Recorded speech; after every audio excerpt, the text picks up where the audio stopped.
हुआ मैंने तेरे प्यार में क्या क्या ना किया तो डरना क्या कोई सागर दिल को बहलाता नहीं। संगीत जगत में अपनी एक अलग पहचान रखने वाले नौशाद साहब ने जीवन में कई बेहतरीन गाने बनाए। उन्होंने मुगले आजम, बैजू बावरा और मदर इंडिया सरीकी कितनी ही फिल्मों को दिलकश संगीत से सजाया। लेकिन उनके जीवन में एक समय ऐसा भी आया जब बतौर संगीतकार उन्हें अपनी इस पहचान को छिपाना पड़ा।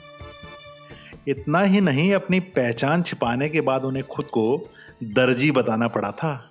नौशाद के लिए म्यूजिक डायरेक्टर बनना इतना भी आसान नहीं था। उनके पिता वाहिद अली कचहरी में क्लर्क थे और उन्हें संगीत से बेइंतहा नफरत थी, जबकि नौशाद के लिए संगीत ही जिंदगी थी। वो पिता से छुप छुप कर संगीत सीखते थे।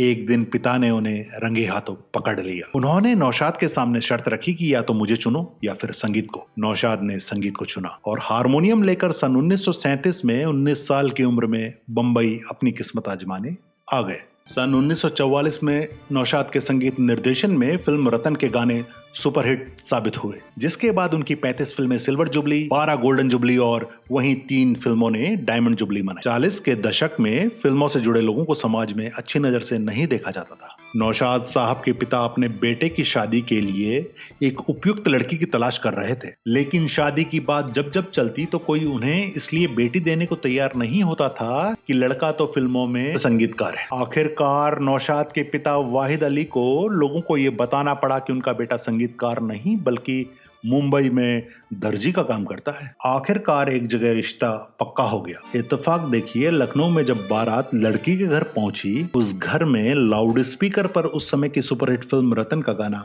बज रहा था और गाना था अखियां मिला के जिया भरमा के चले नहीं जाना।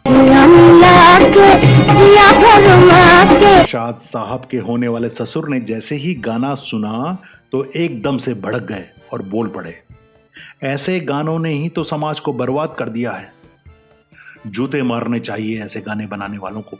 बने बेचारे नौशाद साहब ने जब ये सुना तो सेहरे की आड़ में और सिमट कर बैठ गए। उनको डर था कि अगर ये राज खुल गया कि ये उनका ही बनाया हुआ गाना है तो कयामत आ जाएगी। नौशाद के लिए सौभाग्य की बात तो ये रही कि जब उनके ससुराल वालों को उनके असली पेशे के बारे में पता चला, तब तक नौशाद दौलत, शोहरत और पुरस्कारों के दम पर बहुत बड़े आदमी बन चुके थे।